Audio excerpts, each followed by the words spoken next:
স্ত্রীর প্রথম হক হচ্ছে স্বামীর থেকে সবচেয়ে বেশি ভালোবাসা পাওয়ার যোগ্য তার স্ত্রী। সন্তানের আগে, মায়ের আগে, বাবার আগে। ভাই, বিয়ের পরে বাবার হক পেছনে, শুনবেন আবারও বলছি, রিপিট এগেন, বিয়ের পরে বাবার হক পেছনে, মায়ের হক পেছনে, সন্তানের হক পেছনে, ইভেন ভাই বোন আত্মীয় স্বজন ফ্রেন্ড সার্কেল সবাই ব্যাক। সবার আগে আপনার স্ত্রীর অধিকার। এটা ইসলাম। ও মাই গড, সবার আগে তার অধিকার। আবার বলেন, কি শুনালেন আপনি এটা? হ্যাঁ, এটা বাস্তব। বিয়ের পরে আপনার মায়ের হক পেছনে, হ্যাঁ। বাবার হক পেছনে, আপনার বোনের হক পেছনে, ভাইয়ের হক পেছনে, বন্ধুর হক পেছনে, আত্মীয়দের হক পেছনে, সবার আগে যার প্রায়োরিটি লিস্টে, আপনার সবার আগে যার নাম থাকবে আপনার লিস্টে, সে হচ্ছে আপনার ওয়াইফ।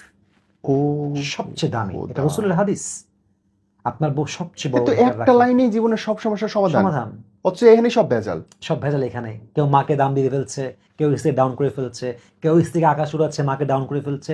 আপনাকে ব্যালেন্স রাখতে হবে এবং মাথায় রাখতে হবে যে আমার বউটা আমার কাছে প্রথমে সবকিছু। ব্যাস, তারপরে অন্য সবাইকে দেখছি, তারপর আমি সবাইকে কারোর দেখছি, সঙ্গে তারপর ইনজাস্টিস করবো মাইনাস না, করতেছি না। কাউকে ইনজাস্টিস করবো না। I'm not making justice. Right, I'm just trying to establish the justice.